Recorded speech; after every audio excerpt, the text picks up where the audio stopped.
दर्द दिल की दवा मदीना है। क्या बताऊं कि क्या मदीना है। वाह वाह वाह। मैंने हुजूर की बारगाह में बहुत बड़ पढ़ाई करा, यानी मदीने में बैठ के ये कलाम पढ़ा है। अगर आप ये चाहते हैं मदीने जाना चाहते हैं तो पढ़े। क्या बताऊं कि क्या मदीना है। क्या बताऊं कि क्या मदीना है।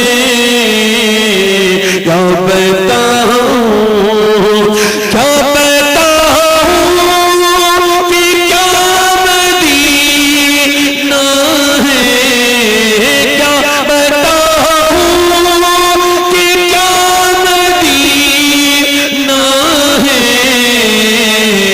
बस मेरा मुद्दा मदीना है। बस मेरा मुद्दा मदीना है। बस मेरा मुद्दा और दुनिया वाली तो दर्द देते हैं। दुनिया वाली तो दर्द देते हैं।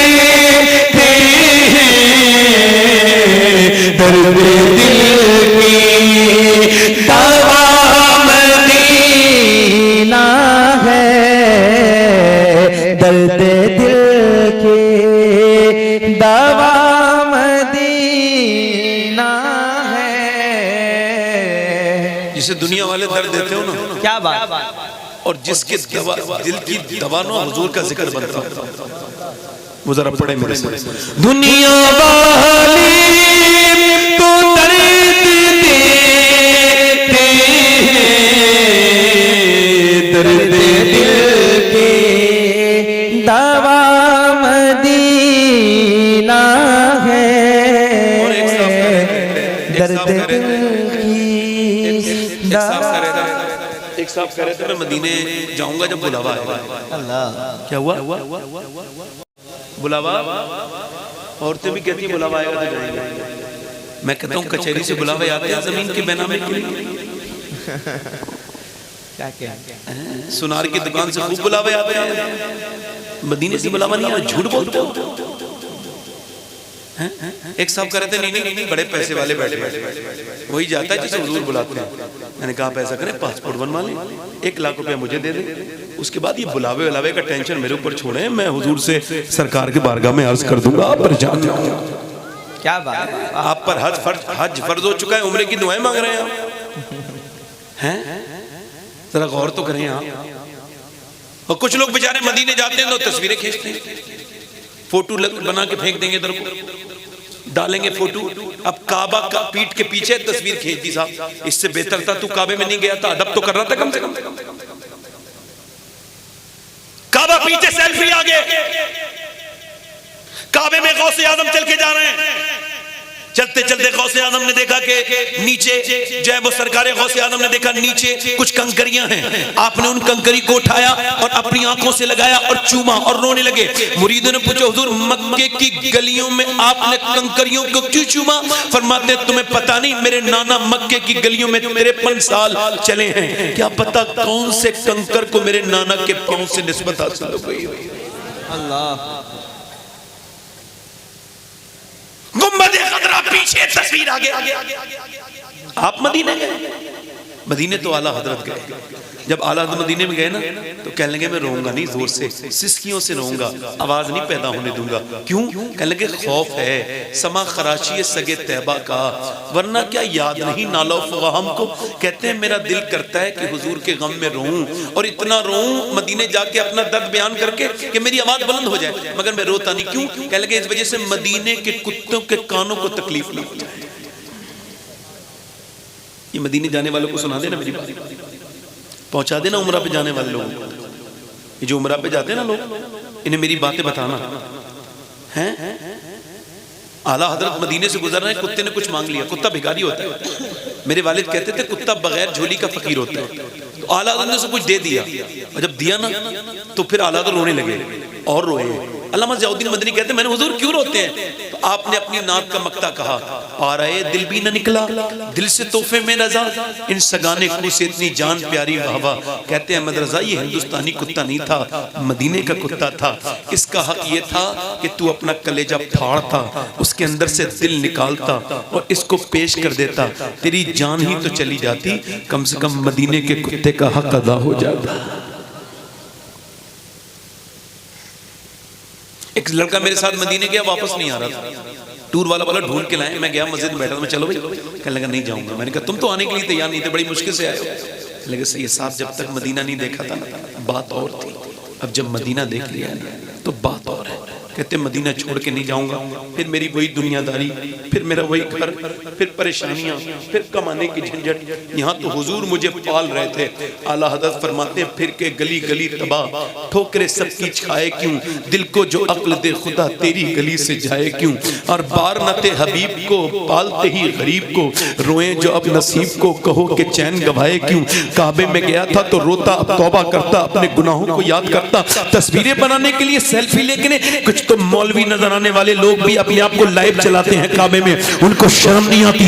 न जाने कितनी उनको चाहिए शोहरत, कितनी शोहरतें चाहिए उन लोगों को। मेरी तरफ देखो और गौर करो। मदीना शरीफ की में जाकर के अपनी तस्वीर लगाई, इंस्टाग्राम पर, फेसबुक पर अपनी तस्वीर लगाई, अपने स्टेटस पे, व्हाट्सएप पर, कोई मुझे लाइक कर दो, कोई मुझे शेयर करो, कोई मुझे यूट्यूब पर देखो, मैं मदीने में हूं मुझे लाइक करो। बेवकूफ, अरे मदीने में भी दुनिया वालों से लाइक मांग रहा है। अगर अक्ल होती तो दुनिया वालों से लाइक ना मांगता, एक लाइक मदीने वाले से मांग लेता। क्या एक लाइक, क्या बात, एक लाइक बोले तो सही, वाह वाह, बोले तो सही सुभान अल्लाह। एक लाइक। और सुनो, मदीना ऐसी जगह है जो एक मर्तबा मदीना जाता है ना बार बार जाता है। नौजवानों देखो, अब मेरी बात सुनो, ये मोबाइल पुराने हो जाएंगे मगर मदीना देखो, आखिरत की तैयारी हो जाएगी। जाओ, जवानी में जाना है हज का। ये जो लोग बुढ़ापे में बेचते हैं ना अपने बच्चे माँ बाप को, तवज्जो है कि नहीं? अब ये सुन लो मेरा जुमला, ये जो बुढ़ापे में अपने माँ बाप को बेचते हैं, हज इन पे फर्ज होता है, भेजते माँ बाप को है। एक तो माँ बाप पे फर्ज है, हज फर्ज नहीं है, तुम पे फर्ज है, क्योंकि उनके पास सेहत नहीं है, और सेहत पहली शर्त है हज के लिए।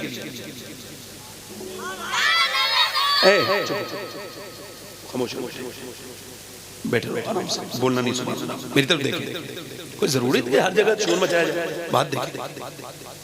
अब वो जब आप छोड़ के आए अपने माँ बाप को हज करने के लिए, और वो एयरपोर्ट पे जाके बेवकूफ बन रहे हैं, उन्होंने कभी फ्लाइट में बैठे ही नहीं।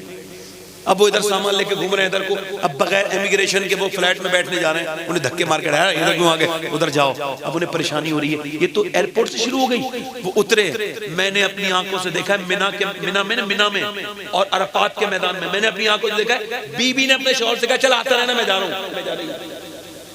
जवान बीबी ने, ऐसे हालात होते हैं। और ये बूढ़े, इन्हें कोई पूछने वाला नहीं होता, जुल्म करते हैं। मैं कहता हूं जाओ, माँ बाप को लेके जाओ, मगर साथ में जाओ, खिदमत करो उनकी। उन्हें अरब में अकेला छोड़ देते हो, उन्हें कोई वहां नहीं देखता। खो जाते 3-3 दिन में मिलते हैं। समझ आ रही नहीं आ रही आपको? देखो बैठा करो तो बोला करो, समझ आ रही नहीं आ रही है? हाँ बोला करो, बोलने वाला अल्लाह को पसंद है। हाँ, वरना जलसों में नहीं आना चाहिए। आपको कोई बुलाने जाता है क्या? मैं बैठा था, ये नात पढ़ रहे तो सुभान अल्लाह बोल रहा था, नहीं बोल रहा था? तो आप भी बोलो था सुभान अल्लाह। कुछ लोग समझते हैं मैं सुभान अल्लाह कह दूंगा इज्जत कम हो जाएगी। बेवकूफ, अल्लाह के नाम पे बोलने से इज्जत बढ़ती है, कम नहीं होती। अपने तकब्बुर का घमंड लेके बैठा है, बोले जरा सुभान अल्लाह। इस घड़े को फोड़ जरा, बोल सुभान अल्लाह। सुभान अल्लाह। इतनी रात में और कुछ भी ना हुआ तो ये अल्लाह का जिक्र ही कबूल कर हो जाएगा। मदीने जाओ, मगर मदीने आशिक बन के जाओ। ये जरा गौर तो देखो आप, और लोग जाते हैं, जरा गौर करें आप। जो एक मर्तबा नैनीताल जाता है वो कहता है मैं नैनीताल नहीं देखूंगा, मैं शिमला देखूंगा। शिमला वाला कहता है मैं जो है ना अब शिमला नहीं देखूंगा, मैं मसूरी देखूंगा। मसूरी वाला कहता है मैं मसूरी अब देख चुका, अब मैं बाद ये कश्मीर देखूंगा। कश्मीर वाला कहता है ले लद्दाख देखूंगा। लद्दाख वाला कहता है मैं जो है वो मालदीव देखूंगा। जो मालदीव की खूबसूरती देख लेता है वो कहता है मैं स्विट्जरलैंड देखूंगा। जो स्विट्जरलैंड देख लेता है वो कहता है मैं हॉलैंड देखूंगा। हॉलैंड वाला कहता है न्यूजीलैंड देखूंगा। न्यूजीलैंड वाला कहता है मैं अमेरिका देखूंगा। मगर जो एक बार मदीना जाता है वो कहता है बार बार मदीने जाऊंगा। उठ के जाऊं कहां मदीने से, क्या कोई दूसरा मदीना है, क्या कोई दूसरा मदीना है। अब मेरी तकलीफ यहाँ से शुरू हो रही है। मैंने 3 शेर कहे थे, हो गए 3। क्योंकि मैं खुद भी शायर हूँ, अल्लाह का शुक्र है। हालांकि बहुत बड़ा तो नहीं, बहुत छोटा था। मैं 3 शेरों का मतलब समझता हूँ 6 मिसरे होते हैं। समझ आ रही नहीं? मैं इतनी देर नात पढ़ता हूँ जितनी देर मुकर्रर के हुक्म से बाहर न जाऊँ। अब मैंने अपने 3 शेर पढ़ दिए, अब मैं अपनी तकरीर शुरू करूँ।